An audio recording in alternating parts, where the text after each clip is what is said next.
small biz pro, and so we grow. Using procurement, program, and control. I'm a businessman, yes, I'm an entrepreneur. Oh yeah, I'm a businessman, yes, I'm an entrepreneur. Oh yeah, I'm a businessman, yes, I'm an entrepreneur.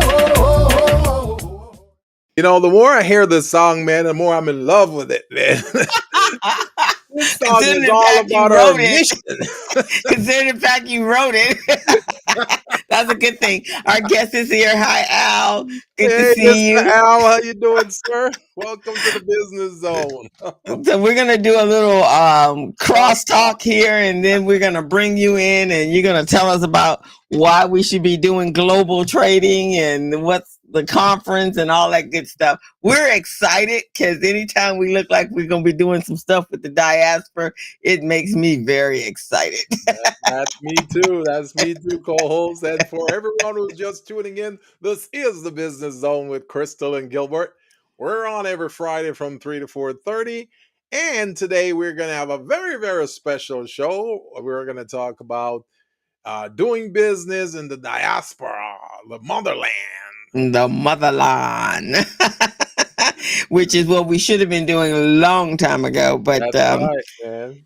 and there's You some good things happening in the motherland. I mean, I talked to my girlfriend that's from South Africa. It looks like they're getting a new government oh, really? because they had, their government was pretty interesting. It was pretty convoluted there since Pretty shoddy. yeah, since after Mandela. But so it looks like it's good. In fact, she was telling me she was really excited. She was going to be going to the embassy, American embassy, so she could vote Oh, because she's a wow. dual citizen. Oh, they can do it So, that way? uh Voting at the huh. embassy? Oh, hmm that's hmm cool. Yeah, yeah, it's like the military. So she was excited about that because her family is still lives in her family lives in South Africa, and her Yeah. husband is actually doing business in South Africa. He has energy EV plants that they're developing. They have a company in South Africa, and there's a couple other things that are happening there. So they have some synergy happening. Hmm.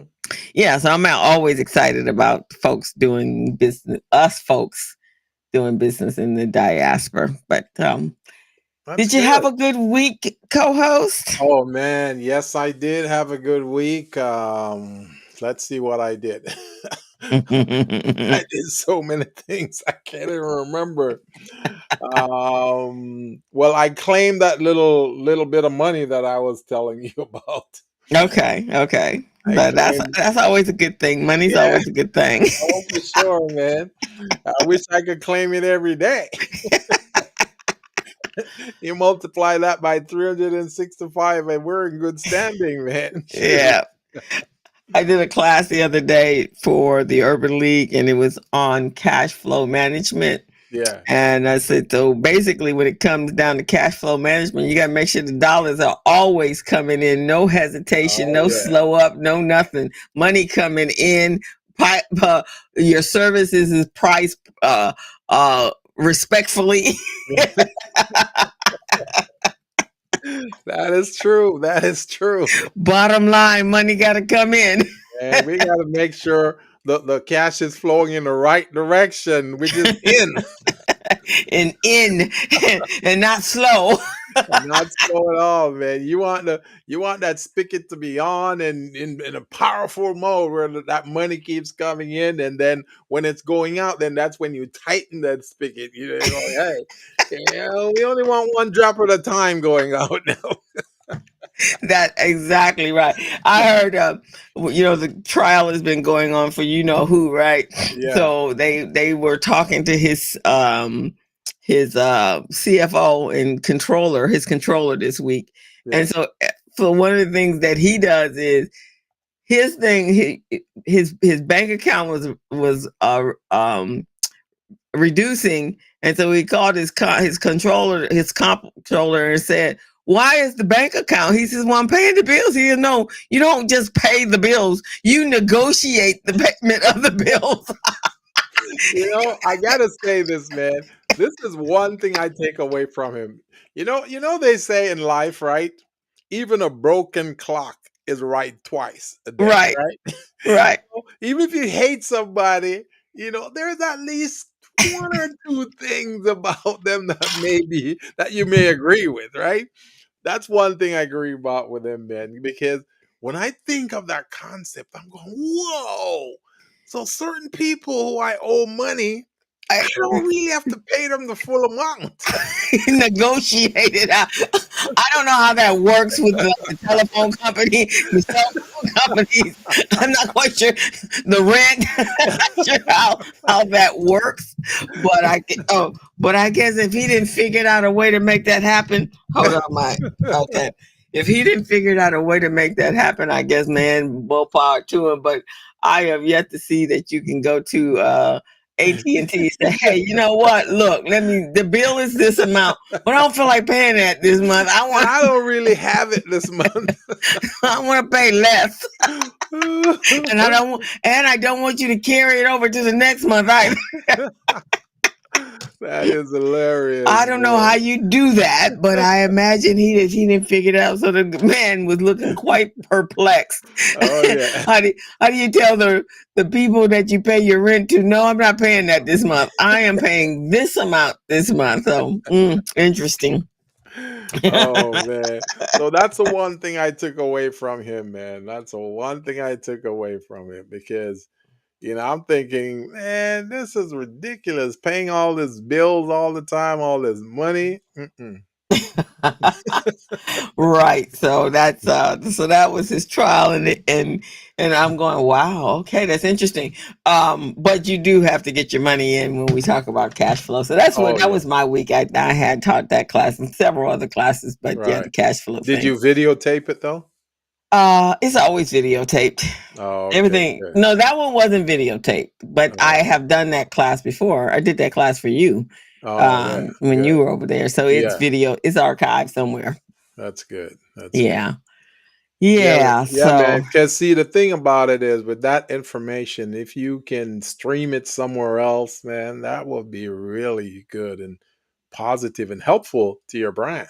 You right, know? exactly. I probably could actually record it, pre-record it, Yeah, and do it that way if yeah. I hadn't even thought about that. But I've done that class numerous Oh of yeah, time for both the Urban League and for Vermont Slauson. I've done it, yeah. and I probably do have a copy of it somewhere because they send out a copy to all of the people that Y- participated, and I I'm think you probably have it on YouTube. I think because when you did it for me at the Urban League, we put it on YouTube. So if you go to YouTube and you type your name and type the title of the class, you should see that video on there. oh, okay. Well, I'll Oh check yeah. that out. Oh All yeah. righty. There's a lot of videos you have on there and you don't even know it. Cause Oh, that's okay. yeah, I've seen some videos of yours. I'm going, wow, my co-host, she got her courses out here. This is Oh, cool. I didn't know I was broadcasting Oh other than yeah. here. You were live and direct, Michael. Live and Okay. direct. Well, I'll check that out. Check that out. Well, I'm excited to get our guest here because there's so much conversation, and I know this has been his space for as long as I've known him. Yeah. Um, this has been the area that he's worked with the Pan African Chamber of Commerce. I know we've talked about this on numerous occasions, and I even tell people that it's just so ironic that those of us that are in business, we only look at doing business in the country that we live in, and specifically in the city that we live in. We don't even quite branch out to do business in in other countries. Actually, I mean in other states. Actually, Right, right, most right. most people kind of stay local with it, but you really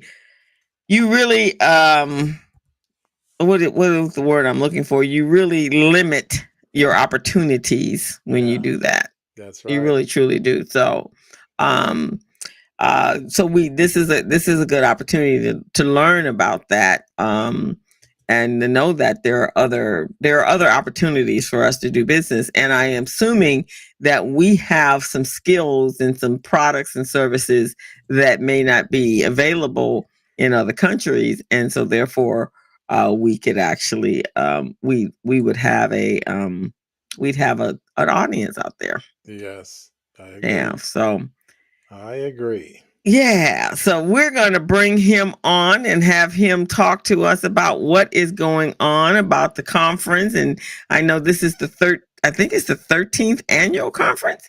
So You we're mean going to, you mean the Wizard of International Trade? yeah. I don't know if he knew he was the Wizard of International Now Trade. he knows. So let's Yeah, bring him on. What you think? yeah. Let's bring on the wizard, man. Okay. I've been waiting for how many years now? Is it 4 years? Because the last time we had him on the show, it was 2019, right? Or 2020. Was it 2020 or No, no, not 2019? was it 2020? I think actually he At came in. Morris Media, right? He came into the studio, so that would have been in 2019. Yeah. That was So so yeah. that was about 5 years ago, man. I've been waiting on the wizard for 5 years. So Hey, Mr. Alfonso, Al to me. How are you today? How are you doing, ladies and gentlemen? And my I am not the wizard. you're not? Well, guess Think of what? me as We the messenger, you're The the messenger. messenger. trying to Okay. get the word out and set people up so that they can take advantage of opportunities. And it's just a question of whether or not people are interested in following up on what the opportunity that has been presented I hear for them. that. I hear that. But you set the table, put the food on the table, then you sit back and you see who eats, and those Let's who see eat who eats. And are you've filled, and those grown. who don't eat go hungry. Right, exactly. And you've grown. At first, it was just pretty much you and few people that were in the mission. Now you got Karen Bass involved and Terry Batch, and so and you've been in. And I think when you first started, it was just here in Los Angeles at Dominguez Hills, right? Right. And now you've been in Atlanta, and I think it was up in Oakland at one point, right? Yeah, went to Sacramento, and Okay. then we've been to Atlanta twice, and Sacramento is wanting me to come back. Okay. And then, but recently we were asked to go to Barbados. Oh. Oh, that's good. So there is an opportunity that we're looking into for October of this year to take the message there. So And when then is the Barbados trip? in October, we haven't received a set date yet, October of this Okay, year. right. But the So goal tell All us is right. how. the Tell goal us is to reach. how. I'm Go ahead. sorry. Go ahead. Yeah, the goal is to reach out to CARICOM and to begin to set up linkages with the Caribbean uh, through CARICOM. Okay. Mm. So there's an effort. There's a friend of mine who's from Barbados who is actually setting things up for us to go. And once we're clear about that, we will announce our trip, our conference, our next conference there. Yeah. So that's the plan. But we'll see how it goes. Mm-mm-mm. So what started this 13 years ago? What was your purpose, your mission, and your the what powered you to move forward in Well, this space? actually there were two things that got us started. One was the fact that in goodness, 2003. That's 21 years ago. Wow, isn't Yes. that something? Yeah. 21 years. Where'd that go? Um, the, the Four of African it was in a pandemic. the African Union established something they call the Article 3Q resolution, Okay. and that resolution basically acknowledged the existence of what they call the sixth region, which is the region where everybody from the continent lives internationally. They identified it as a sixth region, and then they began to talk about programming that would invite the sixth region, the Pan African diaspora, to begin to interact with the African Union and essentially become part of its legislative body at some point. Okay. Now that has been an ongoing struggle. It has not been consummated yet. There's been a lot of talk about it. But what happened as a result of that, though, was that the World Bank put together an African diaspora initiative, Yeah. and they began to promote uh,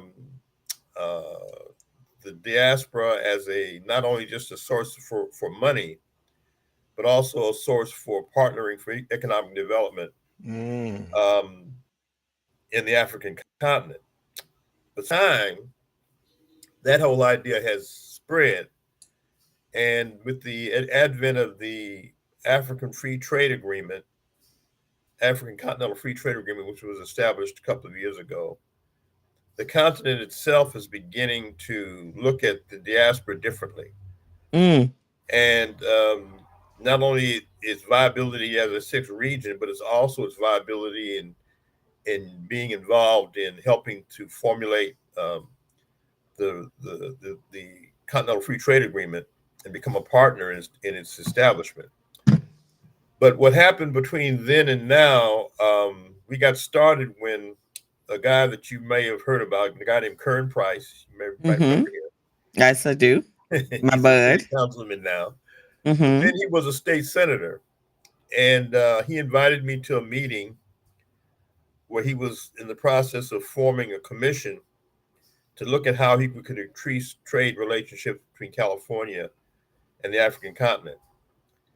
So what I did was I suggested that we probably would need to have a conference that would meet every year to further this initiative, at least keep the ball, keep things rolling, and give people an opportunity to interact on an annual basis to talk about establishing business as well as cultural relationships beyond be based upon what the recommendations of the commission, but also anything else that came up as a result of just the social interaction. But so the conference was born in 2010 with that idea, and we continued it rolling over the years. I think we had 1 year where uh, it was the COVID year, in fact, where Mm. we didn't meet. We've continued You didn't do it. Did you? You didn't do it virtual. You just have halted it kept for it that the ball. year. Excuse me. You didn't do it No, we virtually. didn't do it. We didn't do it during the COVID year. Okay. Nobody, nobody wanted to do much of anything Yeah, in this the is true. COVID year. So, but we came back after that and did it in Sacramento, and we did it with the help and support of the lieutenant governor. Oh. And then, in fact, she spoke at the first one we did in Sacramento, encouraging trade with the continent. And then when we did our second one, we brought some people over from Africa, and they met with her deputy. But we also set up some dialogue to talk with the business community in Sacramento about opportunities for business and trade uh, with the African continent uh, as part of the diaspora. Mm-hmm. So we then followed up and we did a conference in Sacramento. I mean, sorry, in Atlanta, Mm-hmm. where we were asked to come and be part of a trade show that another group out of Ethiopia was putting together called the Numando Trade Show. They asked us to do a conference as part of the trade show, and so we are still partnering with them since that time. They're out of Ethiopia, Mm. Okay. and they're going to be part of our trade our conference this year In um, June, right? in June. Yes, sir. So Excellent. what In had fact, in about a little over a month from now, a little more support. Uh, Karen Bass, as you know, is in the process of putting together a program to increase trade with Africa, and I was involved. I was asked to be part of the committee that was looking into the opportunities that exist and to be part formulating the proposal. So what I did was they said that they were looking at probably having the announcement about the program or and the program itself in its draft form ready to Mhm. probably go public in June this year. Okay. So I told them that if that was possible, I would love to have them come to the conference and talk about the program. Mm. The idea of the program is that it would be implemented next year, but that they wanted to talk about its announce the formulation of it and the plan to actually implement it. So I've offered her an opportunity to speak at our conference, and lo and behold, she said, "Okay, she'll do it." That's great. So she's scheduled to keynote us and get us started on the 17th, and we're doing it with the Port of LA. But we're looking at doing it at the why am I blocking the Crown Plaza Hotel Oh, okay. for 2 days. Okay. Yeah. So we're finalizing that 2 days. relationship now, So it'll be the Crown and yeah, by down to. Monday. Okay. No, in San Pedro, In San Pedro. because Okay. it looks Okay. like we're going to have yes. So, because there's a couple of ports from Africa that are sending over delegates. So if that works out as we hope it will, we'll be have their ports meeting with our port representatives here to talk about establishing those relationships for trade and commerce, uh, as far as and through the ports of LA and the other ports that'll be here from Africa. So, Beautiful. but that's been the goal all along, just to create this trading network, this business network, using not only the resources here, but also the resources on the African continent.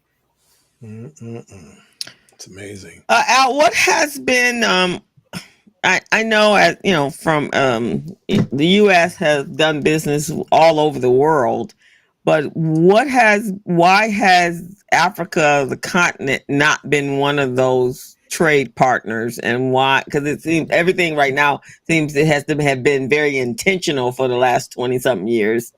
For you guys to even build up to where you are now, where even on a political side, there's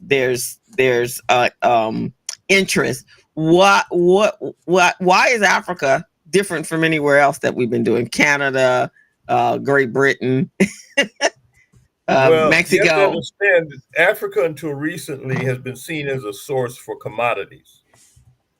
And what the West has done generally has been to go into Africa, take raw diamonds, raw cocoa, coffee beans, whatever, and Mm-hmm. they use it as a source to get the commodities they need. They didn't ship it out um, to Western powers to actually process them and add the value. Mm. And so you have an African diamond becoming a De Beers diamond. You have cocoa out of Ghana becoming a Nestle's chocolate, right? Mm. Wow.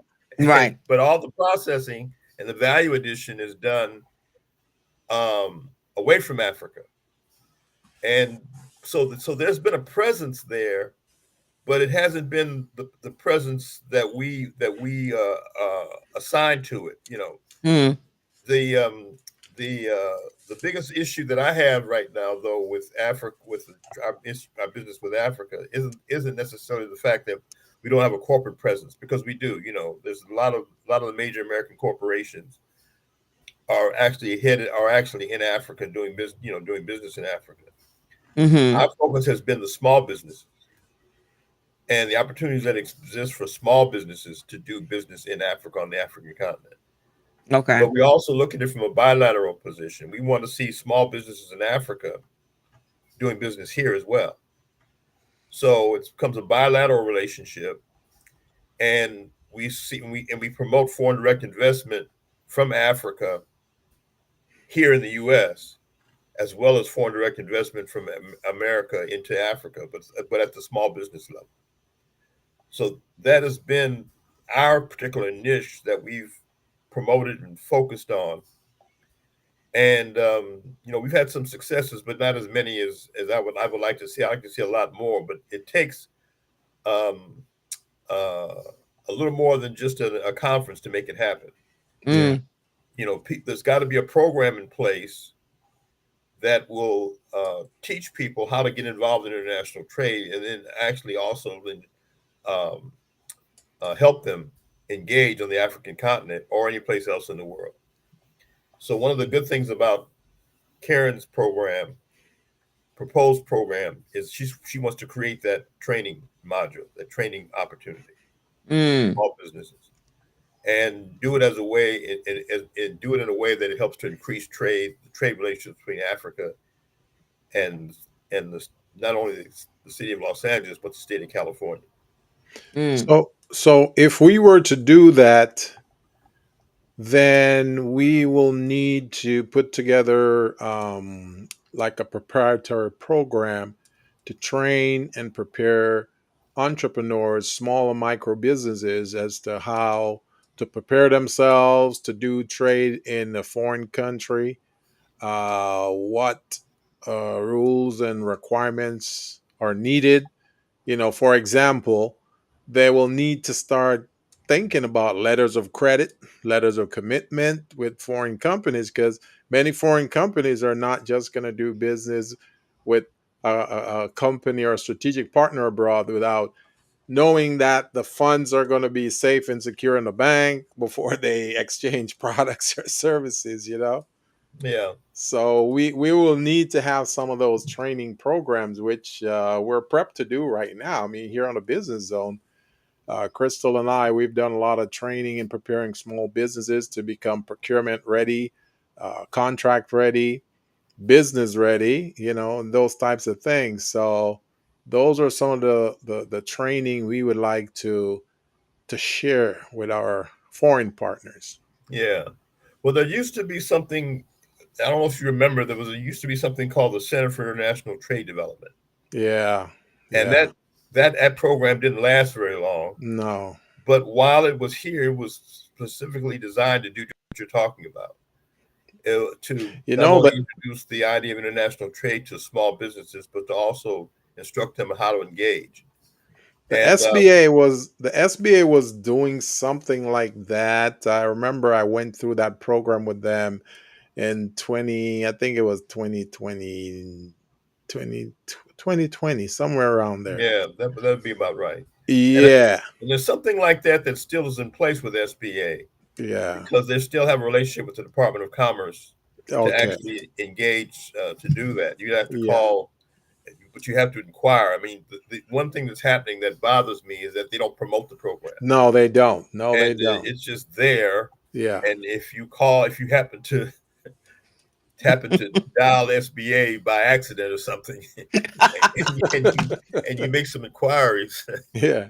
But I had a dinner meeting one time with the head of the U.S. Department of Commerce, and the executive director for their office here in L.A. Yeah. And they literally said what we just talked about. They Yeah. said their problem is, they've got these programs, but nobody knows about them. Right. Mm-hmm. And the reason they don't know about it because they don't promote them. That's right. Mm-hmm. They And so don't. one of the things that they're talking about was how they were going to promote the program, um, just the current program, just do your current programs. Yeah. And they talked about getting that started. And so the dinner was over, and I'm still waiting to hear hear the What, news. then what happens? And I haven't heard anything yet. In fact, one of the people who was at the program, who was at the dinner, she retired, and Wow. I've still got the card of the guys I talked to. I think I might give them a call just to see what Yes, they say. because I was brought into that program, I guess, by accident. I went there to speak with the regional director Yeah. about incorporating a program that I developed for entrepreneurs, Uh huh. and he just happened to say, "Oh, by the way, we have this international." Program that we're starting, and it's a series of classes. I think it was Right. six or 7 or 8 weeks, Right. and that's how I found out by accident. So Yeah. yeah, we got to do an intentional approach to outreach and awareness for small businesses. If we really want to grow these small businesses, we got to do that. Yeah. So, Every small business, in my opinion, should have a program for international trade as part of their, Yes, yes, and they should also not think that that's something that's going to happen overnight. It may Right. take 3 to 5 years Right. to actually develop the program, but they need to have the program. But they also need to have a product or service that Hmm. lends itself to the international market. Yes. And right now in Africa, there are a number of key areas where they're needing business relationships, like agriculture and mining Yeah. and high technology and communications and the power and power. Yes. Uh, there's where they're looking for business partnerships and business opportunities. And we tend to think in terms of retail, markets. We got a product we want to sell or a service we want to sell. Right. But there's also a need for infrastructure development and developing um, power grids, and because the continent right now is gearing up to get more involved in manufacturing and value addition on the continent for Yes. its commodities instead of actually shipping them all overseas, which is the problem that France is having right now on the continent. They're being they're getting kind of people in the continent are getting kind of we're tired of France, and they're kicking them out of the governments there so that they can begin to engage with the commodities and do the value addition on their own Yes. on their respective nation. Mm. So, but that's an important area right now where uh, African American business people, especially, can engage because our cousins on the continent are interested in doing business with us. Right. Right. And And I was in I was in Egypt the last couple of years, going back in October, and I also visited South Africa 2 years ago as well. And so, as beautiful as the countries are, and as rich as in minerals and products and everything that they're there, when you look at the people, obviously it's not getting to the people, right? And the power grid in South Africa is like, wow, they everything shuts down. And they have the blackouts that for most of the evening until the next day, and that's perpetual. And something I saw when years and years ago when we were, in America, where you actually would go and you see the power grids on the ground. And now we don't even know where ours are, right? Because they're all sub there, but theirs are right there in the neighborhood. It's like, whoa, that's wow. And Yeah. then and then of course the power goes down. And you're like, well, what the heck happened? I just saw the big, but they're kind of old and out of date and so forth and so on. So let me ask this question. So we have the conference. Obviously, we got the Karen Basses. I know Terry Batch is all about global import export. I know her personally. I know her husband as well. Um, but let's say all that happens and we're ready to go. But what happens to the technical piece, the TA, the technical assistance? How do we get that going? Because if we're looking for black and black sisters and brothers to be those ones, like Gilbert said, they're not ready for that at all. So how do we develop that piece so that they are? Because they always say that. Well, you guys, we can't give it to you because you're never ready. Well, we don't know. There's nothing to help us get ready. Right. Right. well, we have an opportunity to do something that other businesses do all the time, and that's some significant lobbying Mm, and doing it in a way where it affects public policy. okay.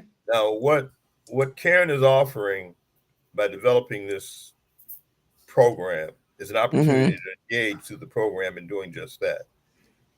One of the things that we found out through having these meetings is that there's a lot of energy out there and a lot of expertise that already exists, and some programming that already exists Mm-hmm. that it deals with the areas of investment and financing and some low level manufacturing programming in a lot of different areas that our people are engaged in right Mm, now. And okay. some of it is even happening based upon relationships with the World Bank and with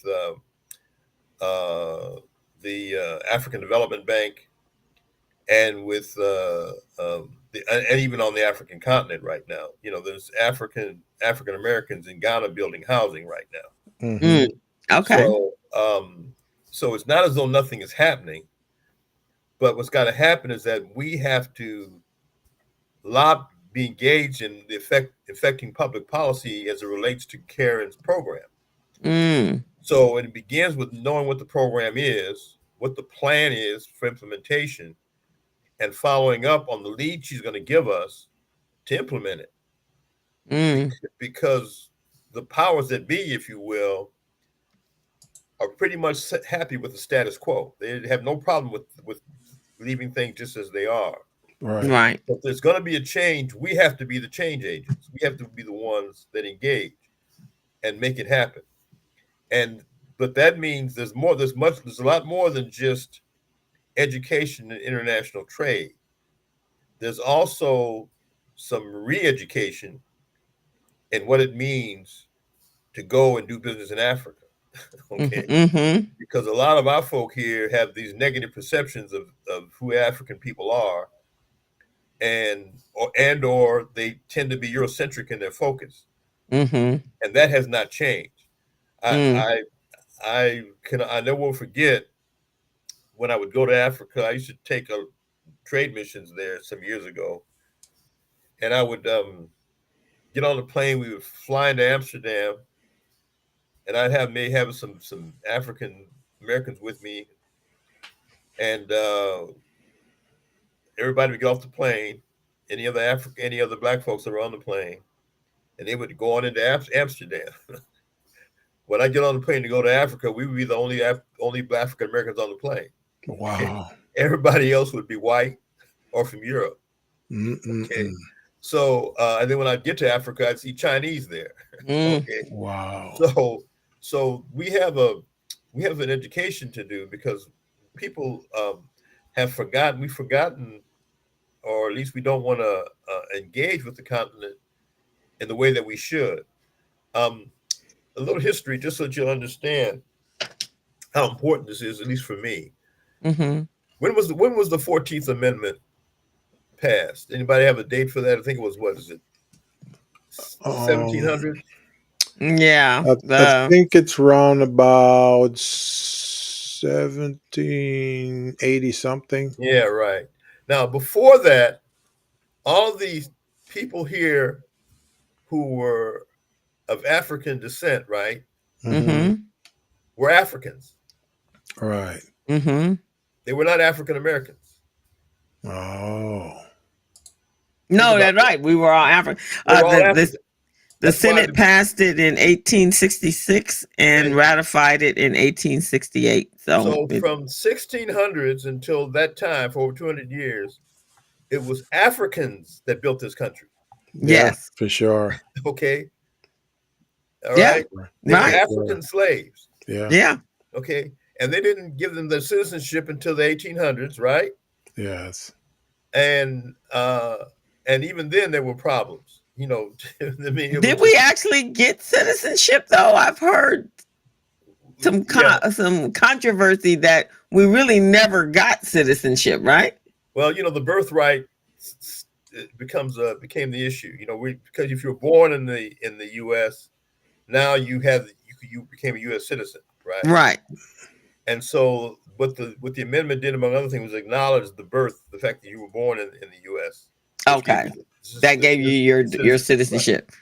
But the important point I want you to understand is simply this: Africa built this country. That's true. No, that's very, very true. All right. And we have a problem even being called African Americans. Oh yeah. All right. That is true, man. So there's a need for people to understand the connection that we have with the continent. And for that matter, the opportunities that we have to reconnect, not only culturally, but also business-wise. And the continent itself has programs through their investment authorities that will teach you how to engage and do business in various nations, right? Mm. We have a similar program here in the U.S., right? It's called the Secretary of State. And their job is to actually teach people how to do business in California, and help them with that. And we have similar agencies that do the same thing at the city level here in the U.S. I mean, in the I'm sorry, the city of Los Angeles. Mm-hmm. Uh, the global program that Terry Batch is associated with Mm-hmm. is actually a program that was designed to teach people from other countries how to do foreign direct investment here in the U.S., specifically in Los Angeles. But it's a national program. Mm-hmm. So so the problem that we have is that our attitude towards developing these programs has got to be educated, if you will. And we have to understand that, for example, if Karen actually puts together, when she puts this program together and it conceptually is laid out on paper, somebody's got to implement it, right? And the question is, who is actually going to take the time Initiative. to actually make it happen so that it actually helps to increase trade with the continent. So what we're trying to do with our conference is provide a venue and an environment to at least inform people as to what's happening, but to also um, show them how, encourage them to get engaged in developing public policy that will be associated with making it happen, implementing it, and then Mm-hmm. sustaining it after we've gotten it started. And I see my friend Greg Sneed is there. He's saying, "Good afternoon, Reverend Al." Yeah, he's our that And Greg's I here know every week. you guys never heard of Greg. I know he's just a small headed guy. Yeah, that's our buddy. He does another show with me. That's our buddy. He's Yeah, yeah, our roaming correspondent. yeah. He also attends my Bible study class every week. Oh, Oh, okay, are you at great. Fame?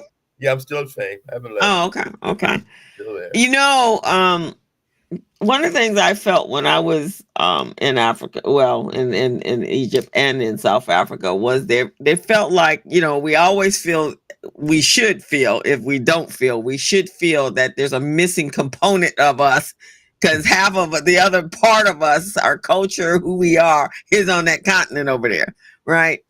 But I also felt when I got off the plane that they also, and as I engage with people, and I happen to know people in both of those countries, and one of my good friends, his business partners from Ghana, so he was at the event.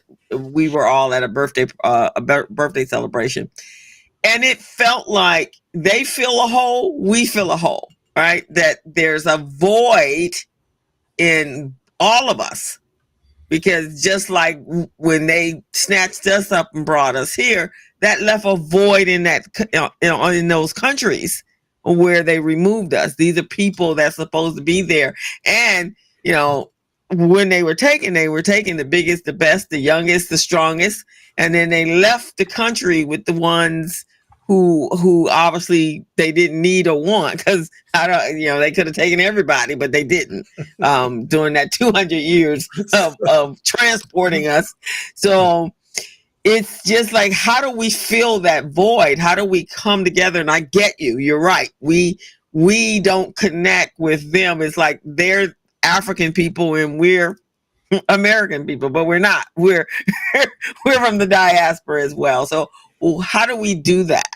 Well, first off, we go there, right? Okay. Yes. It Yeah, helps to that's the get on the first thing. plane and actually go with the idea that you want to form a relationship, and it always helps to have somebody here in the U.S. that can introduce you to somebody there, and who will vouch for you when you go, because you need to hook up with somebody that you can trust and that you know is going to be help you uh, to close that link. Mm-hmm. Um, so there are people that I know on the continent uh, who I can trust for that. Both people from Africa, from America, who have moved there and are living there now, as well as Africans who come to my conference on a pretty Mm. regular basis. And I can call them up. In fact, right now, one of the problems I have in my life is that we're 10 hours apart, right? So I have to Yeah. get up at 3 o'clock in the morning and receive phone calls because one of my brothers from sisters from East Africa, from Cameroon or Ethiopia or Kenya will call me, forgetting the time and wanting to inquire about something or get some assistance. But Yeah, I had that problem with my niece. She's in Egypt, so I, right, I keep a world clock so I can see exactly right. what time of the day Sometimes, it is. It's like, okay, can I call her now? Oh no, and she's calling me all times of day and night. yeah, yeah. But you got to go. You have to go there.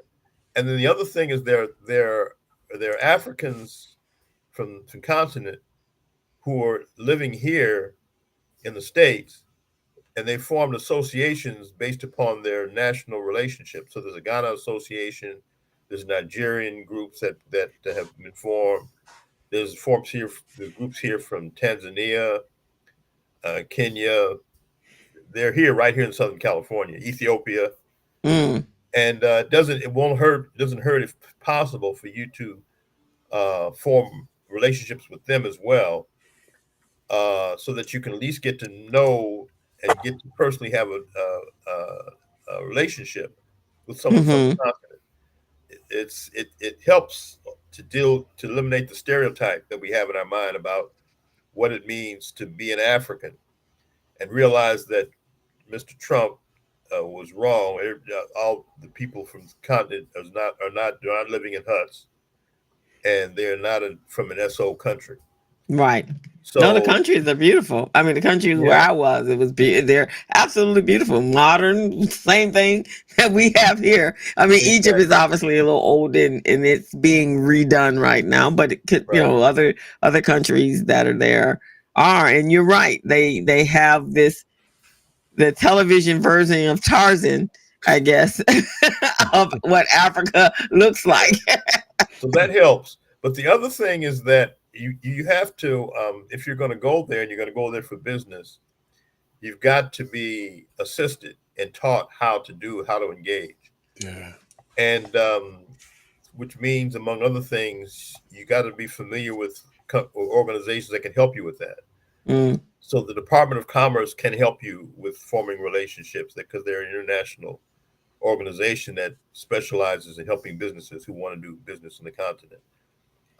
We can help to a certain degree based upon our experience through our chamber and dealing with investment authorities in different parts of the different parts. mm, Another good way to engage is to actually call up one of the consulates in the area, talk to someone in the consular corps from the continent, and tell them that you're interested in, maybe visiting their country or even doing business in their country, and they will and set up a meeting to meet with them, and they can engage and help you transition with that transition. One of our Mhm. successful trips was through the to Ethiopia was through the Consul General for Ethiopia, who helped with business contacts because he's from Ethiopia. So mm. he helped us establish business contacts. He even helped us with our relationships with the State Department while we were there, with the embassy while we were there, uh, so that they were very helpful. So, but that's basically what you have to do. If you have to engage, you have to get up, as James Brown says, get up off of your seat and and engage and actually make a commitment to engage. But you should also go there knowing as much as you can about how to engage properly, and you also go there and you're not in a hurry. You know, Right. don't try to get it all. Don't try to you go there on a Friday and think you're going to make $1 million by Sunday. No, No.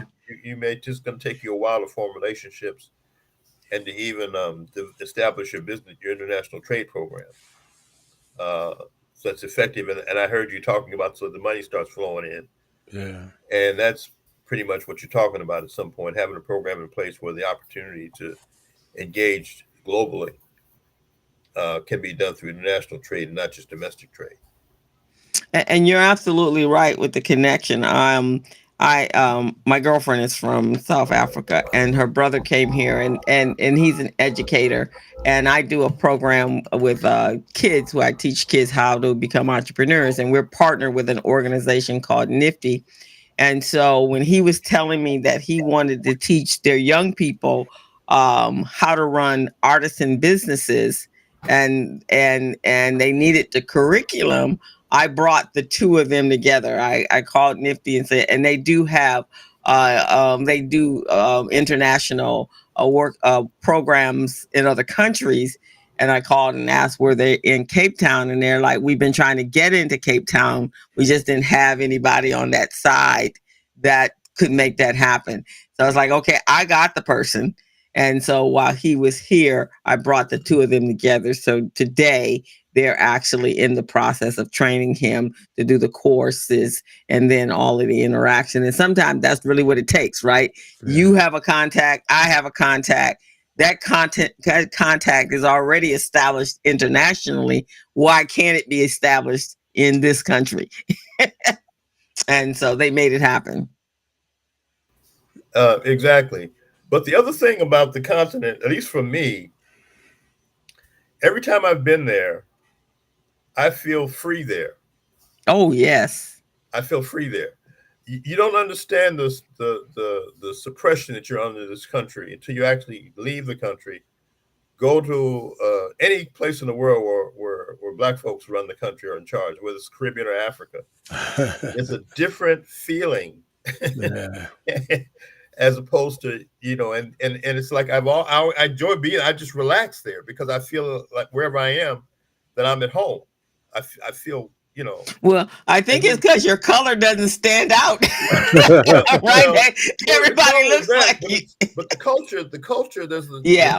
the inherent cultural mindedness that we have.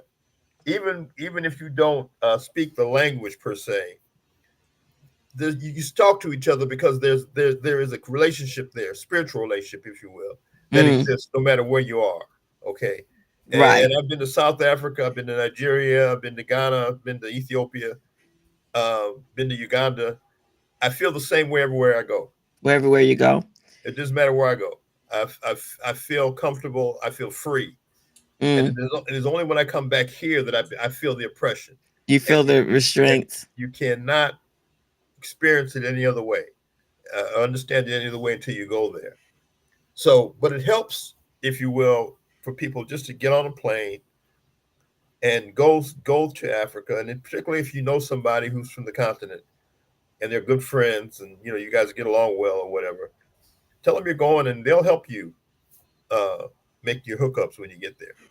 And Yeah, it really no, does. I so when we're talking, I know Ghana for sure, because actually Ghana actually are inviting um those of us from the diaspora to provide us with citizenship. And I just spoke, Greg and I had a lady on the community briefing. Her name is Yvette Butler Yaboro, and I think that her husband is Ghanese, and so she's establishing a home there. But she was saying that it's open to everyone. It doesn't really matter where your ancestors came from. Nigeria, Ghana is opening up that ability to become a citizen to everyone. Is that true?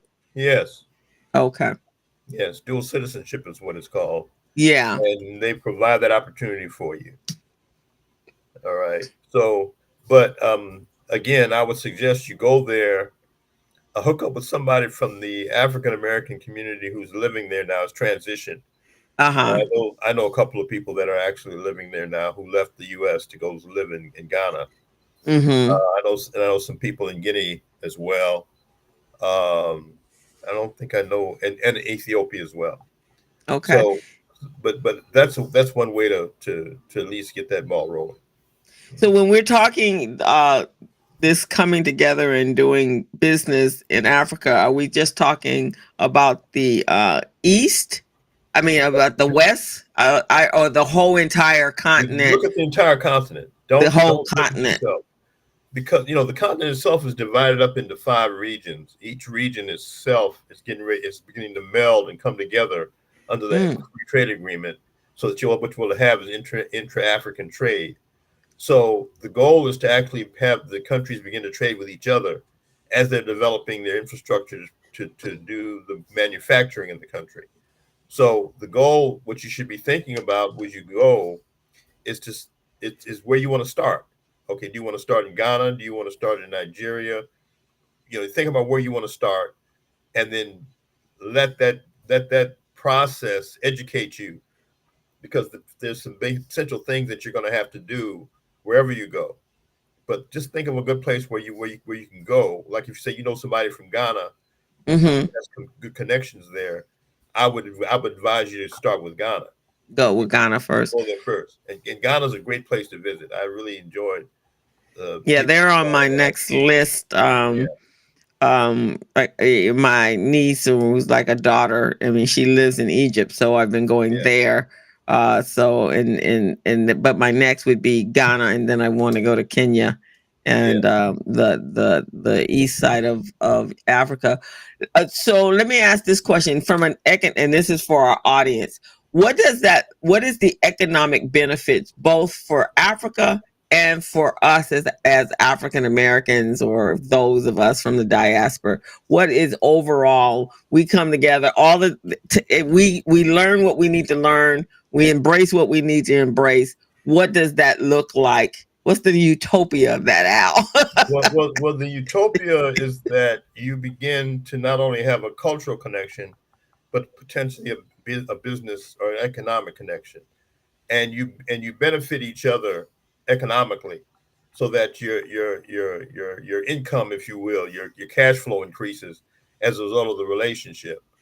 But you're also talking about the type of business that you're going to form, who you're going to form it with, and that both people understand how to work the relationship. That doesn't happen overnight. It takes time, but that is the utopia, all right, if you will. But Okay. the other good thing about it is that as you begin to come together culturally, there's also familial relationship that develops, and you hook up with people that you can trust and who can help you navigate wherever you go. So if somebody from Ghana can come to you to know how to navigate in Los Angeles, you can go to Ghana and learn how to navigate in Accra, or wherever it is that you might go. But that's the idea. The other thing, though, is very important, is when you yes, no, Al Washington. I wasn't from the Bradley administration, but I was. There's but I'm the That's same Ken guy. Whoever Hicks. you are, I'm the same guy. I was working with Tom. I was working with Don Watson at that time when Don Bradley was mayor. Um, Okay, so that's Ken Hicks. He's from the coalition well, of. Ken, yeah. Well, okay. Hey, Ken, it's me. It's Al. Okay, Hey the same Ken, good to guy, gray see you. hair. Gray hair, Same but guy. it's the same guy. Okay, so it's good. But anyway, okay, he says, um, uh, that is the relate. That's what you want to try to do. Okay, Okay, so now um, I'm gonna ask you another question. go So, ahead. colonizer, he said you had a big afro. Yes, I Colonizers did, in and Africa, it was black. you know, nostalgia. It was black. Yeah. Colonizers in Africa that are still existing. Colonizers in America that is still existing. Right? What's the pushback? Because obviously, if Africans here connect with Africans in Africa, and we know how they're always trying to keep us apart for this very reason, what's that pushback? Well, to the pushback from us, is that what you're saying? From them. Well, they, well, there are those in that regard who are already pushing back. All Mm, right. So you don't, when you get there, uh, you might even run into some folk there that are still there from who were former colonizers, but who still have some influence over what's happening either in the government or in the business community. okay. But you don't. I just recently signed an MOU with the African International Chamber of Commerce. Right. Oh, okay. That International Chamber of Commerce is based in Ghana. All right. Mm-hmm. We've already started working together to talk about developing programs to increase trade relationships between Ghana and here in the U.S. All right. Mm-hmm. In fact, there's a Mm-hmm. group of them coming to our conference prayerfully. they'll get over. And the biggest pushback we have found, and even stopping us from coming together, has been the visa problem. Mm, They will the State Department has a very hard time of giving visas to Africans to come to the U.S. And mm. that's one of the biggest pushbacks we run into. Otherwise, there is no limit to what we can do. Right, exactly. We I just just wanted. cannot allow the white settler colonial mentality, because it's there, but it doesn't mean that it can stop. It's going to stop us from having our relationships, because it can't. Mm, We we're the only ones that stop it because we're okay. intimidated by it. Consider the fact that our ancestors were brought here from Africa, and I'm talking to you right now in spite of 400 plus years of oppression.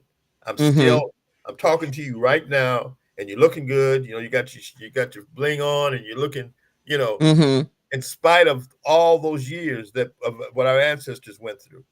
So nothing can stop us but us. Right. Okay. So we have to be clear about what we want to do, and um, and work together to make it happen.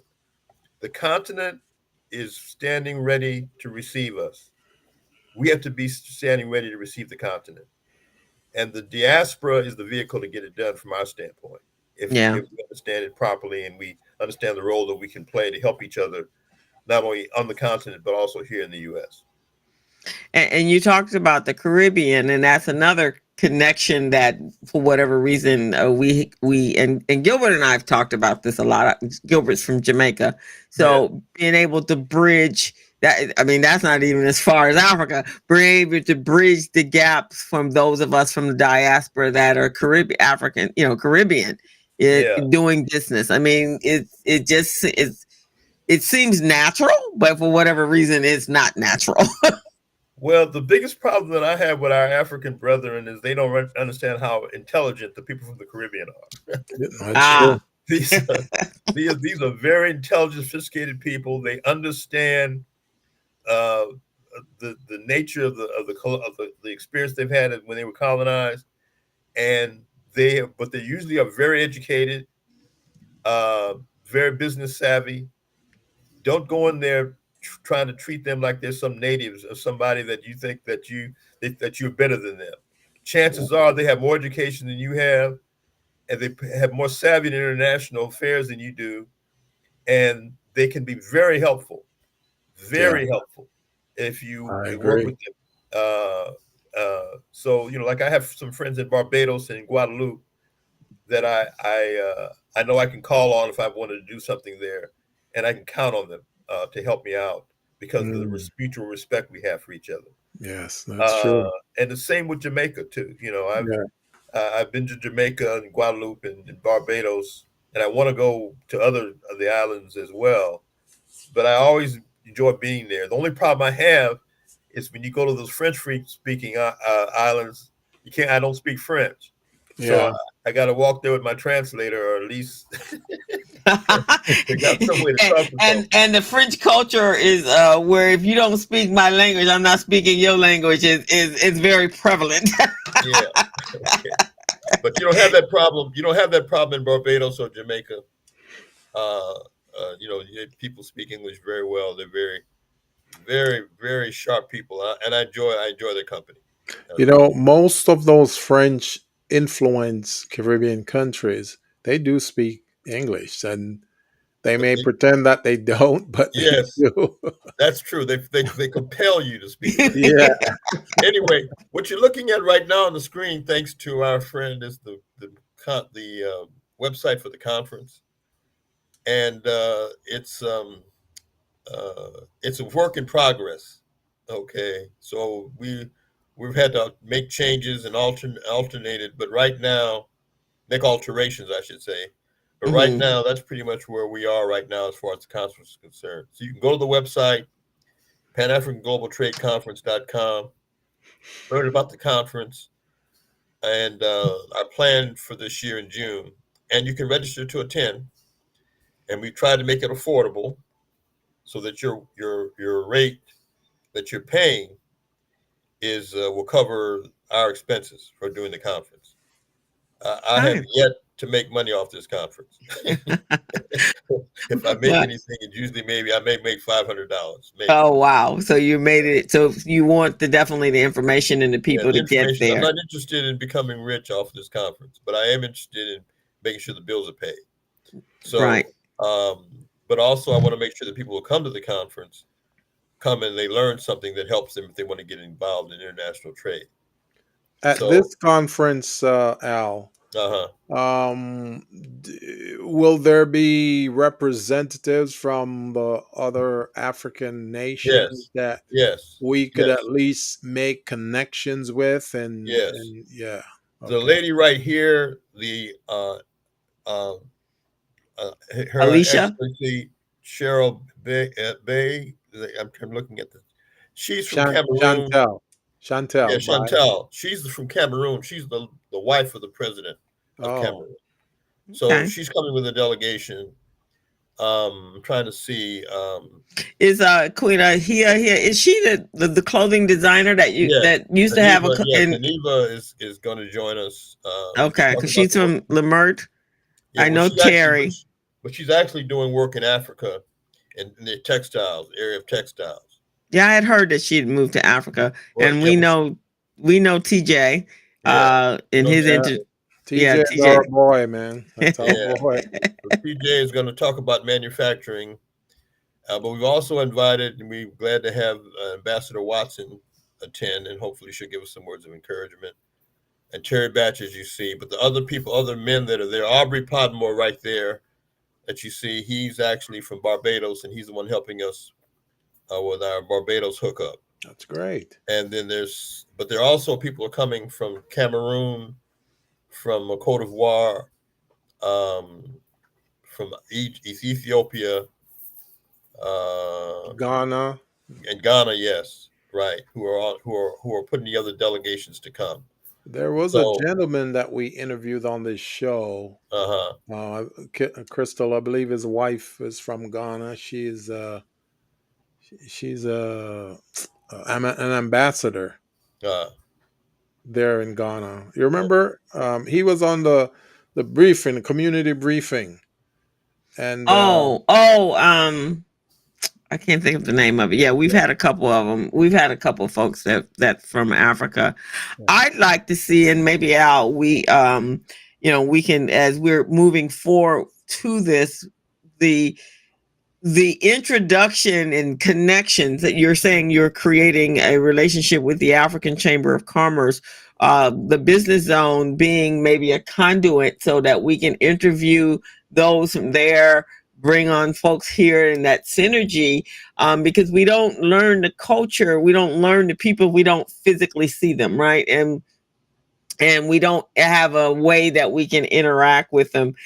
So I would, and Gilbert and I have talked about this on many, many occasions. I actually interviewed the guys in South Africa when we came back here on. We did that on the community briefing. So we on the business zone. We'd love to be that one of those conduits. Not we won't be the only one, but one of those where we can engage with them and introduce them to us and them and us to them And the small businesses, and the small small business businesses here. population that we have here. well, So that would be the idea. If the goal would be to actually, for example, using your small business network yes. and create a forum where they can meet.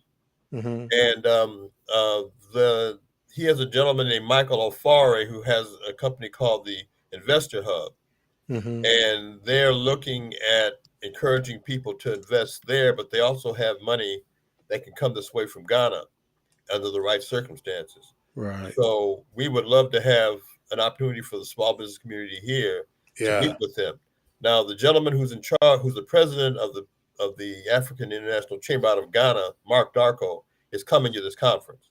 So he will Okay. be here in June, and he'd be very interested in meeting with the business community here. And if in fact you could even arrange a meeting uh, either before or after the conference, or possibly even during the conference, I'm sure he would love to attend and to talk to him about business opportunities in Ghana And and learn about opportunities to invest here in Los Angeles. And we can also do some outreach to our Yeah, small business population to bring yeah. them in, have them attend this event. If you have a PDF copy of this flyer, He sent it Al, to me. I've been Yes, marketing it with yeah, our community briefing. okay. When I send out the blast, but I've actually, I think I will add a event on recycling black dollars, and as well as my own platform and our LinkedIn platform yeah, as well, and outreach to our network of people. We do have a number of and clients that we've been working with that helping them become, making sure they're business ready and contract ready and bank loan ready, because all of that needs to be in place, right?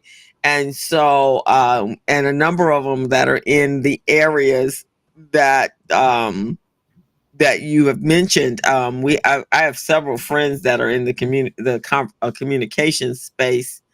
Some of them actually, I know a couple of film directors that we know are doing films in Nigeria. Quite a few. Angela from Blue Productions and Yeah, Zarian, they're yeah. all doing Film films, production. film production in those area. And for me, that's, I think, like one of the first spaces, right? If you're looking at international movies and episodes and series, and I do a lot of that with the with Nigeria, with Nollywood. You learn a lot, and there's some amazing storylines, but more importantly, you see that they're no different than us. Yeah. absolutely. And you see the influence of our culture, our American culture, Black American culture, in them, the way they dress, the way they interact, the way they speak, of course, the rapping and all of that, the dancing. You see that there's kinship and there's a symbiotic relationship. We haven't closed the gap, right? And so I applaud the media on trying to bridge that gap. Yeah, but look, folks, I have to go. Okay. I've got to make a run. Well, thank you Crystal, I so much. appreciate you. And it's good seeing you again, brother. I remember you from our last meeting some Oh 4 or 5 yes. years ago. You're a little heavier now. You have a little weight on Ah, you. you can see that through the screen. You've been eating good. You've been eating good in California. I see. Man, I thought I was doing well to hide it, man. No, no, no. You bust me. Television makes you look, Right, Bigger. exactly. full, and At least 20 just don't pounds eat more, just right? don't eat any of Greg Sneed's food because then you'll I gain know, 20 man. I've pounds been right staying there. away from it. But look, But I appreciate the opportunity. I hopefully we can have some people show up at the conference. Go to the yeah, website for updates, Yes. and Yes. by about the 19th or so, I think everything will be in place for how we're going to proceed Yeah, in June with this definitely. and conference. let us know, what that connection, that if we invite people over or have that It person doesn't speak, matter. it doesn't Anybody, matter. just get them Okay. there because Okay. people will be people who's shining shoes right now might be inspired to become a technician or a filmmaker. So just get Okay. them All there. right. Let Yeah, them meet and the folks. It's about interaction. It's yeah, about we mixing. definitely want to interview a few of those folks on our Yeah, podcast there exactly. live. So that, Okay. that would be Okay. great. Thank you, Thank you, Al. sir. We Appreciate appreciate you. you. Appreciate you, and we look Okay. forward to seeing you at the conference. Thank you Okay. for sure. All right. All Have right. a Bye bye. Have a good weekend. Happy Thank you. Mother's Day to your wife. Thank you very much. I thank appreciate it. thank Thank you, you. sir. All right. Bye Appreciate you. bye. Bye bye. All righty. Well, that was a great interview. I loved it. We identify some spots and some opportunities there. I think some of these people on this list, at least three or four of them, we can interview, right? Yeah. So Actually, I've been working on Terry Batch. yeah, And TJ is always, all I have to do is pick up a yeah, phone call. But yeah. maybe meeting with some of the other guys, Hmm. the Aubrey Padmore, Maybe we can see how we can find, How get about a Alicia connection. Clark? She looked familiar. Alicia Clark on there. Yeah, I don't know her. I don't believe, but let me see if anybody else I know knows her. Um, Terry may know her because Terry is really space in this space. All right. Is really involved in this space as well. Let's see, Ken. How about the international man Greg Sneed? He doesn't know anyone. You have to, you have to send him back to Trinidad. Well, we have to find out. He knows he's had a beef patty yesterday. Oh my. But yeah, no, this is very, very important. And he's right. When I went to you do feel different when you're on another continent. I mean, that even in Jamaica, right? You don't Yeah, your color doesn't your color doesn't get there before your personality gets there. yeah, that's I true. guess that's the best way to put it, right? Yeah, um and when you're in countries that they don't see your color as a threat, then yeah. yes, you can let your guard down and you can feel like you can breathe. So Hmm. that's very important, and I'm with Al. Everyone should make a journey over there, and I know I have a lot of friends that have been to Africa of late. And actually, there's a young lady. Her name is Lori. Lori has a youth program, and she goes to Ghana. Like, in fact, I think she just got back. And I've talked to her. And then there's some other friends that of mine that have actually packed up and moved and gone to Ghana as well. Yeah. They don't see your color, but they do see. Yes, they do see that you're an American, but Mhm. that's not always a bad thing for them, depending on where you are. Um, they actually kind of like that, I think. But I think they also are looking to see how, as our cousins, that we can come together. We can all come together to work together. Yeah. Yeah, Yeah. this is a very interesting. And folks, for those of you who are just tuning in, this is the Business Zone with Crystal and Gilbert. We're on every Friday from 3 to 4:30, and we cover all things small business. Every week we bring you a different topic, a different guest. If we have no guest, then we'll do class in session, which means we go over certain courses or certain programs that are germane to a small business growth, development, and expansion. And it could be anywhere from leadership, management, it could be procurement, how to obtain government contracts, how to become certified, how to set up your back office, how to do your bookkeeping and accounting, and also prepare yourself for taxes. So there's so many things that we do here on the Business Zone, guys.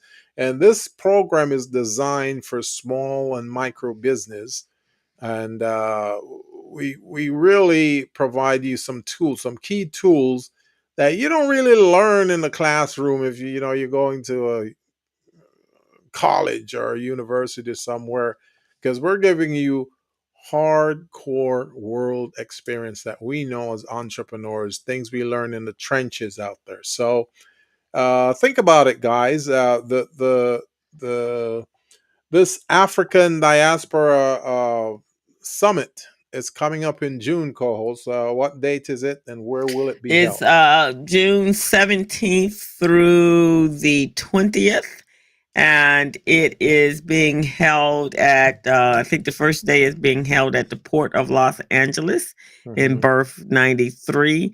And then after that, they will be at the Crown Royal.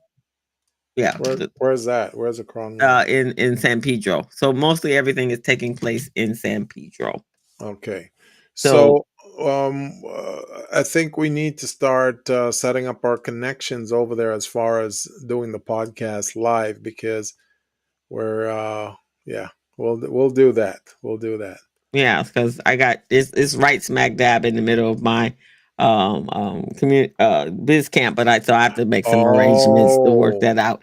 But but we'll talk about it off air. But definitely, guys, if you've been looking at and thinking about and really wanting to know how do you go about doing business and growing a business and trade in Africa, you really want to participate or visit, sign up and get your ticket for this conference. I have a good friend, and he has been doing business in Africa pretty much all his life, actually. Yeah, He's owned a club there in the past, but now he actually has set up some relationships in Ghana, um, in South Africa.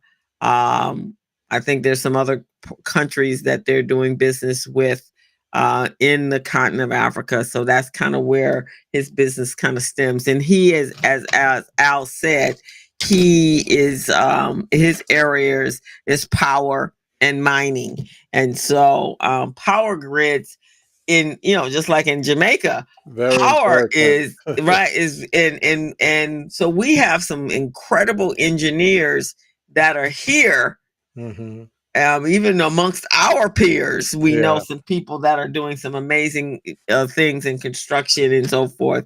And so they definitely should look at educating themselves in the areas that's needed. So power, mining, communications. I think he said um, I think, well, I talked to somebody one time before, and just tires. They don't even know what they got, tires stacked up on the side of the road. So maybe recycling and converting those into some other sustainable type of products, renewable energy. renewable energy. I know in Egypt everything is kind of predated. I mean, when you look at it, you're like, wow, they're so behind in some of their technologies, mainly because the people were not educated in that space. That's a country. That's a hospitality country.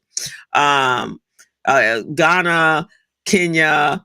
Those countries are much more metropolitan. Nigeria is definitely much more metropolitan than some of the other countries that are there. So there is truly opportunity. So if you can't make it happen here, then you need to learn about how you can make it happen there.